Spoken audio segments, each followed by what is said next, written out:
Hello, I'm the Dark Master, and welcome back to the Kirby Right Back at Ya Retrospective. In today's installment, we shall be covering episode 42, Predicament Part 2, or as it's known in the Japanese original, Mabel's Big Prediction Part 2.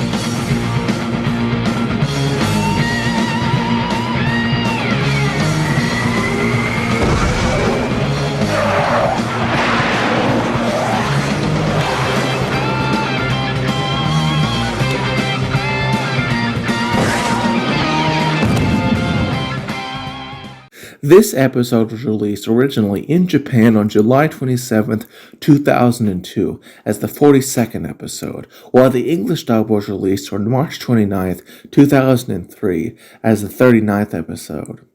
This is part 2 of a two-parter, and as such, while I will be reviewing it on its own merits and as its own episode first, towards the end I will be discussing the two-parter as a whole and talking about how the two episodes work as a whole and their general ranking in the overall series.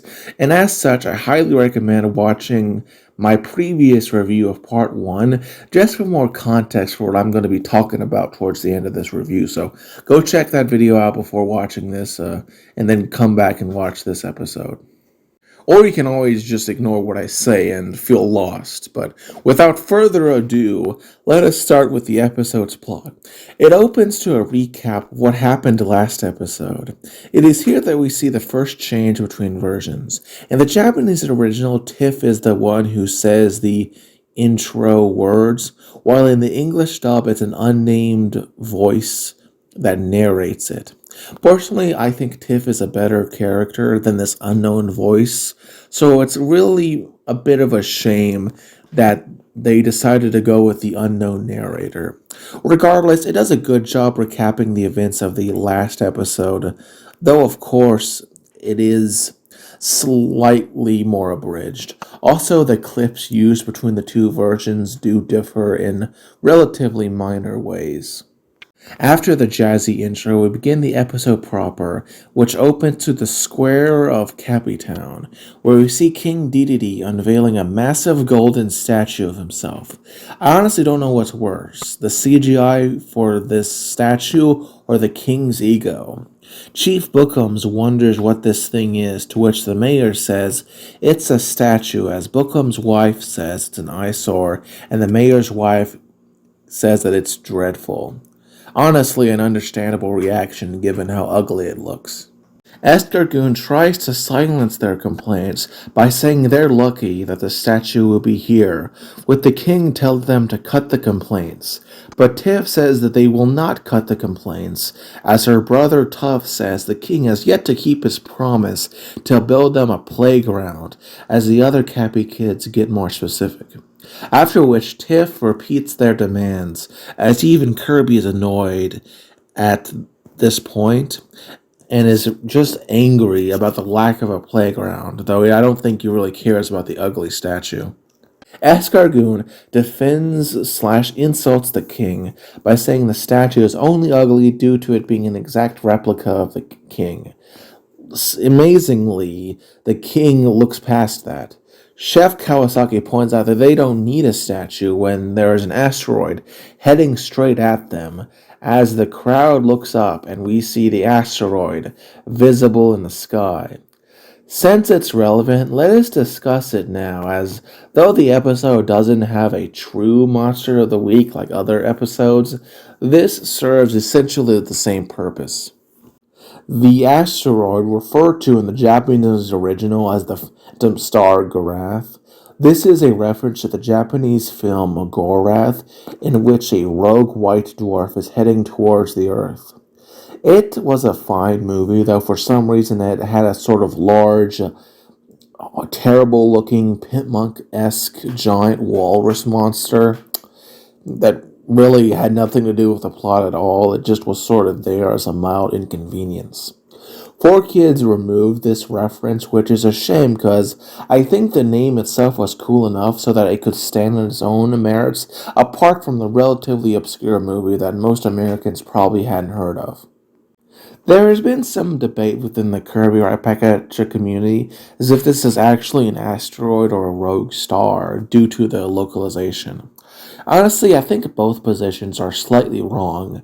Firstly, it is far too large and perfectly spherical to me be an asteroid. Second, its coloration and mass are inconsistent with a star of that size. Honestly, it's probably just a rogue planet, as that seems to fit the parameters of what is seen in the episode. So, yeah, I mean, at the end of the day, it is up to interpretation what it's meant to be, but I consider it a rogue planet. Resuming with the plot, Mabel confronts Dedede about his actions. In the Japanese original, Mabel predicted that Phantom Star Garath would collide with Dreamland and cause the king to be burned by its flames, which, not to spoil the conclusion of the episode, is not that far off the mark. The English dub changed this in a rather silly manner. You see, 4Kids has her claim that King Dedede would be met with demise unless he builds the playground for Cappytown. Which, not to spoil anything, is not exactly what happens at the end of the episode. Ironically, 4Kids will notice their mistake and will try to rectify it in episode 62, Mabel Turns the Tables, which saw 4Kids correct this line to be more in line with the Japanese original, but that's a retcon and so doesn't really count when factoring in this episode. The king and Escargoon laugh and brush off the mystic's concerns, despite the asteroid's visibility in the sky. Heck, in the Japanese original, they claim the statue will ward off the rogue star. Afterwards, we cut to Professor Curio's museum, where he holds a reasonably sized asteroid CGI abomination that honestly looks more like a gumball or the X-Parasite from Metroid more than any asteroid I've ever seen. And he explains what a meteorite slash asteroid is to Tough, Kirby, Fola, and then goes on about how catastrophic a large impact can be, especially after Tough asks him how bad it would be. Curio, however, says such events only happen once every 10,000 years, as Tough is left confused. We then cut to the police chief Bookums talking to Tough about the meteor. Bookums is shocked by the timescale and is smugly dismissive, but Tough says, "What if the time was now?" And then Chief Bookums laughs it off and walks away, to Kirby's confusion, as we then cut to the horrible bird to Corey entering into the episode and says he thinks Mabel is off her rocker, which you would think that you are a terrible, terrible bird to Corey. But Gus mentions that the volcano has been acting up, with even reports of small earthquakes in the vicinity. Takori is dismissive, but Kawasaki expresses his concern. In the Japanese original, Chef Kawasaki says he has been unable to catch any fish lately and blames the asteroid for causing global warming. To which Takori responds by saying that global warming is a fabrication. Now, I know some people are simply seething in rage when they hear anything of the sort even mentioned, but I would like to say two things regarding this change between versions. Firstly, Takori is a wretched creature, and in the anime is depicted as a moron, so no one takes him seriously as a role model. Secondly, Kawasaki is just as dumb to blame an asteroid for global warming, which is mostly caused by greenhouse gases emitted from industry and volcanoes. Thirdly, this is a fictional character making a joke. Calm down. You don't need to go on to a pro environmentalism rant every time someone makes a joke that you dislike. In the English dub, this whole joke was removed with Takori, likely to avoid such a controversy. And the toxic vulture Takori says he hopes the asteroid strikes or Kawasaki's restaurant closes. My goodness. Honestly, quite the tasteless joke if you ask me. We cut to the next day as Tiff reads a book, walking through Castle Dedede's halls, and pauses when she sees the castle's mice are fleeing as she follows them and sees them leaving the castle. She wonders what is going on, to which Meta Knight, who just so happens to be posing on a nearby area, shows up and explains that small animals can often sense things in advance, especially in the air. Tiff puts two and two together as she realizes the asteroid is actually about to hit. We cut to the next morning as we see the king happily having a wonderful day, praising the birds while walking onto his pavilion. Escargoon shows up, extremely tired, shocking the king with his morning face. The king asks what's wrong with the snail, as Escargoon explains he's been having nightmares about the asteroid, but the king says it's nothing to worry about. Strangely dismissive considering what we all went through during the previous episode. Escargoon points to the sky as we see the asteroid has gotten even closer, being around the same size as the sun. The king still dismisses the threat, as Escargoon points out he won't be so confident when his castle is a crater.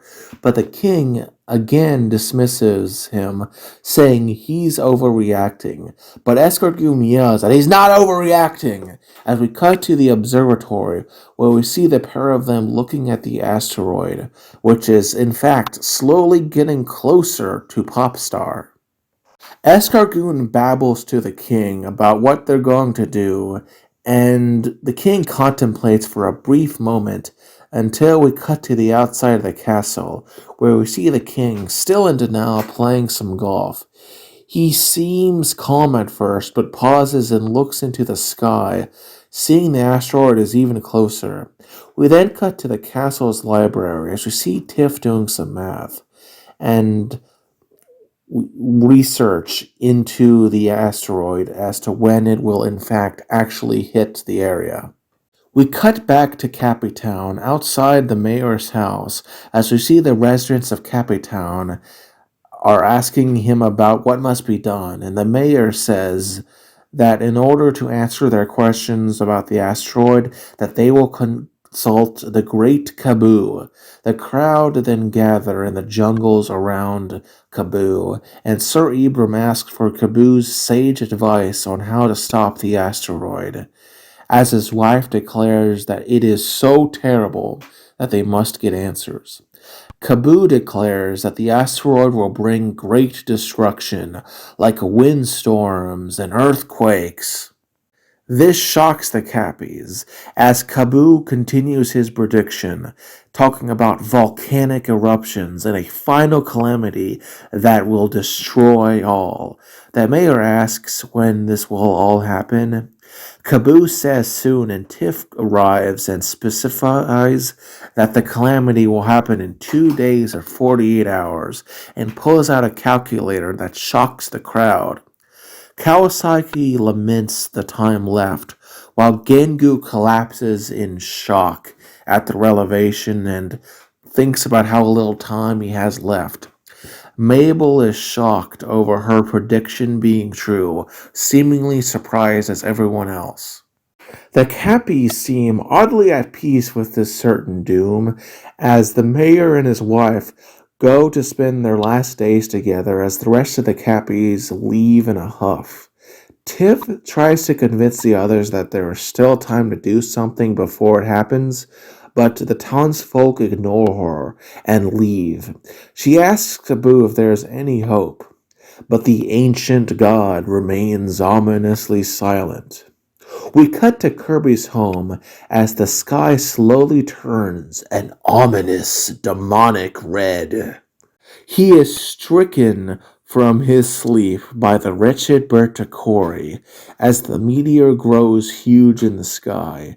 Dedede is informed by Escargoon that he intends to leave so he can spend time with his mother at the end of days, which is a callback to episode 25, which I've reviewed already and recommend you check out. It's a nice little one where Escargoon interacts with his mom with a very nice manner.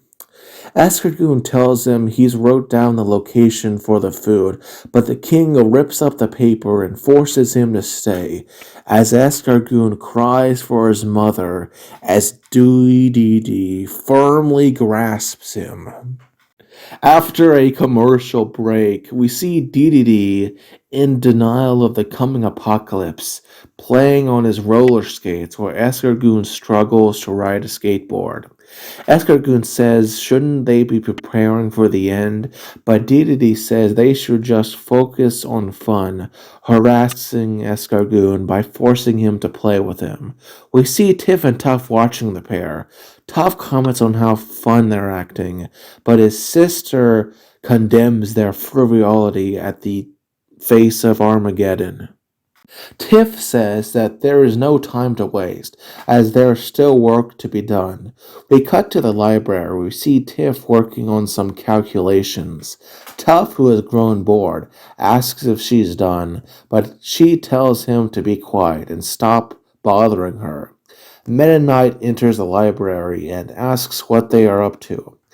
Tiff explains she's researching asteroids in order to potentially avert the apocalypse, to which Meta Knight, Sword Knight, and Blade Knight promise to help, which honestly surprises Tiff that they're willing to do this.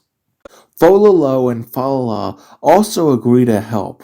Meta Knight asks what Tiff's plan is, and she explains that they'll hit the asteroid with a cannon. Meta Knight is concerned as to how that'll help, but she explains that if they can measure how fast and what angle it is coming from, shooting it with a cannon can knock it off course, meaning it doesn't impact Popstar. The other knights are skeptical, but Tiff says it's their only hope, as Meta Knight tells them that they will help her. The slight hope is cut short as the local volcano begins erupting, spreading lava everywhere. The people of Cappy Town, aided by the sheriff and the mayor, evacuate the town and head towards the higher ground, intending to use the castle as a refuge. During the evacuation, Professor Curio stops for a moment to look back towards the deserted town, dejected and sad, before Chief Bookums gets him to continue onwards on their pilgrimage. Dedede, as is typical, responds petulantly, wondering what all these refugees are doing here, with Escargoon making a jab at the king's cruelty, to which Dedede hits him over the head with a hammer, but stops when Escargoon begins seriously crying. Dedede asks what the issue is with him, to which Escargoon says he'll no longer be able to insult the king anymore once they all die. The king finally understands the severity of the situation, and the two hug and sob severely. We cut to the crowd as we see numerous cabbies admit to their past sins on the doors of death. First, we see Chief Bookums, the police chief, admitting to Tuggle a crime which he committed. In the Japanese original, this crime is that he wanted candy but was too ashamed to buy it, so he stole it. In the English dub, he admits to stealing a donut due to leaving his wallet at home. Both versions are honestly kind of pathetic, though the English dub makes it seem more like an accident in honesty, and both fit the chief's character in an adequate manner. His wife congratulates his honesty. In both versions, Tuggle admits that he's been shortchanging the chief ever since, which honestly makes me question how much that donut or candy food item costs in the first place. I mean, you really shouldn't have to shortchange that much if he stole something of that little value. So, really, yeah. We then see Dr. Yabui and Melman the mailman, and he admits that he had accidentally confused Melman with another patient and pulled out his back molars on accident. The old man forgives the poor doctor and admits he's been losing the doctor's mail for the past 2 years, and the two old guys laugh it off. We then see a cut scene where Iroh and his father walk up to Spikehead. The father apologizes for getting angry at Spikehead for stealing food and hits his son in the head for framing his friend. 4Kids removed this sequence because apparently it promoted childhood abuse, and that seems kind of silly to me. I mean, then again, we do live in a world filled with man babies, so maybe it would be a little traumatic to people, but still, I don't really think it was that severe, honestly. It's a cartoon, it's not real. Following this, in the Japanese original, Spikehead admits to Iroh that he was the one who dug a hole that Iroh fell into. In the English dub, the whole scene with the father was removed and is changed to having one of them admitting to cheating and peeking during a game of hide and seek. Honestly, nothing that severe. Kawasaki then apologizes to Sir Abram and Lady Like for feeding them something he shouldn't have. Sir Abram and Lady Like are disgusted and mortified, and when Kawasaki offers to explain it, they don't want him to tell them, willing to die without the truth, but do forgive him for his mistake. We then see Sammo applauding Mabel's psychic abilities. She, however, says she didn't predict this with her crystal ball, and instead admits that she used the king's telescope. But Sammo says it doesn't matter, as he would always turn to her sage advice, and the two hug. The king and Escargoon look over all the Cappies, coming to terms with the inevitability of death, and Escargoon then decides to do his own admission of guilt to Dedede. He says that he had stolen money from him at some point in the past. The amount is greatly changed between versions. In the Japanese original, it was a whopping $1 billion Dedede, which is honestly quite a lot. Whereas in the English dub, he said it was 500 nickels or $25, a far less significant amount. Regardless, Dedede hits him over the head with his hammer, and Escargoon asks if he can forgive him, and the king does so, but in a rather impudent, childish manner. He then says to Escargoon, confessing that despite the atmosphere, he doesn't really feel guilty about anything, and doesn't know anything that he needs to confess to, which frankly shocks Escargoon. Escargoon is shocked by the king's ego, and Dedede asks if he has anything to feel sorry for. The snail says he did promise to build that playground, and it was a rather rotten thing to not do that.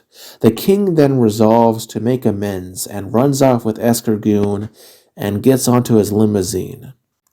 They're followed by a squadron of Waddle Dees, and then tells Waddle Doo to order the Waddle Dees to blow up the golden statue and construct the children's playground.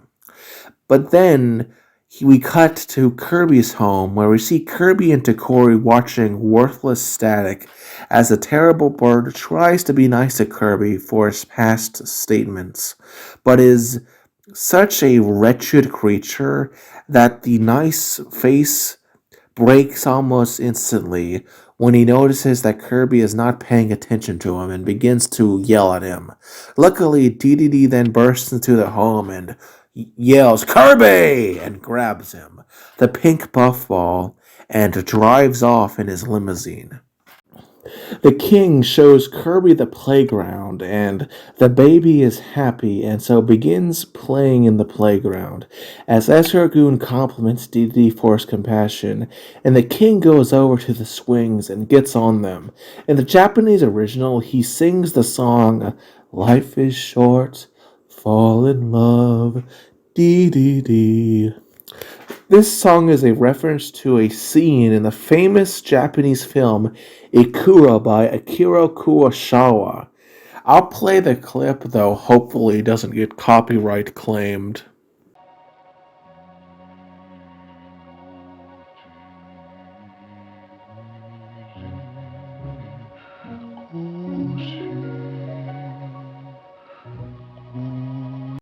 Four Kids removed this obscure cultural reference, which, while understandable, is somewhat of a shame, as I think it wouldn't really have harmed the episode to leave it in. In the Japanese original, there is an arrangement of the opening tune from the staff credits for Milky Way Wishes, in which Kirby is playing in the playground. It is honestly quite beautiful as we see Escargoon and the Waddle Dees crying at the whole affair. This whole scene is abruptly cut short by the arrival of the terrible bird Takori, who even annoys Escargoon, as you can just look at his face. A burst of strong wind blows as the asteroid approaches Popstar. In the Japanese original, one can hear an arrangement from the arena theme from Kirby Superstar. And honestly sounds pretty intimidating, which sends Kirby and the King flying into the atmosphere. We see the winds increase as Cappy's cry and Wispy Woods is staring ominously. Dinah Blade and her chick go to hide inside a cave and huddle together, accepting the end of time. We also see Kaboo standing silently firm against the wind. The camera pans over to the castle as we see the asteroid approach. We see a set of cannons being set up by Tiff, Tuff, Fulofala, Meta Knight, Sword Knight, and Blade Knight. As we cut to see a series of things flying through the air alongside the King and Kirby as they are pushed towards the castle. Dedede makes a blowhard joke. The group unleash a barrage of cannonballs into the air. Tiff prays for its success, and there is hope initially, but oddly, for some reason, a mysterious force causes the cannonballs to pause in air. Whether that's gravity or nightmare, we're not entirely sure. All hope seems lost, but Tiff spots Kirby and the King blowing towards them. She calls upon Kaboo, who releases the Warp Star, which flies to Kirby, who jumps onto it and leaves the King to fall onto the castle's flagpole. Tiff orders Kirby to suck up the cannonballs and shoot them out at the rogue planet. Kirby rides up to the cannonballs, inhaling them and getting closer to the comet, spits them out with such force that the asteroid changes course. Now, if that doesn't sound very impressive, keep in mind that Kirby must have released, at minimum, 227 billion newtons of force to move an object like that to such a degree. Honestly, it could have even been more if it was an actual star. Kirby is pretty powerful and badass, despite what people may say. The asteroid just barely grazes the planet, touching the top of the castle's flagpole, which causes the King to be set on fire. Now, to be fair, an object of that size getting that close would have caused immense damage, regardless of whether it hit or not. And surely wouldn't the gravity have pulled it in, but who knows. This is Kirby after all. Tiff is amazed while Meta Knight points out the obvious and how Kirby helped them as we see the asteroid fly away. The Cappies look up and are amazed at their survival. Tuff runs over to Mabel and says her prediction came true before pointing to the flagpole where we see King Dedede's hanging from there, burned to a crisp, extremely dismayed. The crowd laugh at his expense, with even Escargoon falling into a fit of laughter after trying and failing to fake cry. Dedede yells at Escargoon to get him down as Kirby floats over to him on the Warp Star, and the end wipe closes on the both of them as the King smokes a cough out. This is noteworthy for being the first episode that has an end wipe focusing on someone or something other than Kirby. Now that the episode's plot has been finished, let us discuss the positives, the negatives, and my final thoughts on the episode and the two-parter as a whole. Firstly, I thought Garath made a rarely ominous presence throughout the episode, really making up for the lack of a true monster in the plot. And it just had such an impeding doom feeling that the overall theme was really just excellent, as we see a lot of character development that we don't really see in a lot of these characters. Of particular note, I found that the King's arc in the episode going from denial to seeking forgiveness was rather good, though he does play a part in one of the negatives, but I'll get to that in a little bit. I also thought that the overall plot had a certain darker biblical tune with the impending demise, like the Book of Revelations, and the golden idol, similar to the one that was destroyed by Moses. And, I know people who are secular, they just can't stand religious themes and they think that all art must be postmodernist. They want all arts to be sort of this rainbow colored glop, a place where a banana duct taped to a canvas has such a deep and vapid meaning. But honestly, I don't think that religious influence on art is necessarily a bad thing. And honestly, I think it's pretty childish to dismiss the entirety of religion just because you like to wear a fedora. Just seems kind of sad, really. In terms of negatives, I honestly want to say that the only real flaws of this episode really boils down to the censorship slash changes between versions. I mean, like my guy, they messed up Mabel's prediction. Which, how do you mess up one of the key points of the episode, the two-parter as a whole? I mean, I know they tried to feebly rectify it in episode 62, but gosh darn it, how do you blow up something so core to the two-parter so terribly? Like, that just shows that 4Kids is basically the wet bandits of the entire anime industry. I guess it's kind of a good thing they kind of closed down, though. It also basically made it so that there will never be a DVD release of the English dub, so The scene of Ira's dad wasn't that bad either, and even the music was, in this case, slightly better than the stuff in the English dub. Not that I normally harp on that, as I do find the English dub's music overly hated, but in this instance, I think the two remixes from the games were rather neat. Now let's talk about this two-parter as a whole and for a bit. And honestly, it's gonna make some people angry, but unlike the last two-parter and out of all the two-parters, I find this frankly to be the worst of the entire series. Now, before you throw your pitchforks at me, I want you to take two things from this. Firstly, while I consider this two-parter to be the worst of all the two-parters, it's still pretty good as all the two-parters are amazing. So the fact that this is last place really is more of a statement of how good all the other two-parters are. And I also consider the two episodes individually to be amazing. But I just don't think how they link together to be all that endearing or frankly good. I mean, honestly, King Dedede acts completely different in this episode and is vastly inconsistent with the previous episode. And yes, I know that they changed the ending so that it's more implied that Nightmare involved this, but I don't know. You could easily have put in 2 or 3 episodes between these two parts, and really nothing would have fundamentally changed. Like, no offense, but building a playground and Mabel's predictions simply are not that strong of a glue, unlike, say, the Kirby Derby or Born to Be Mild, in which there is one central incident shared between the two, that being a race. Overall, I would recommend this two-parter, but only after seeing the others before it.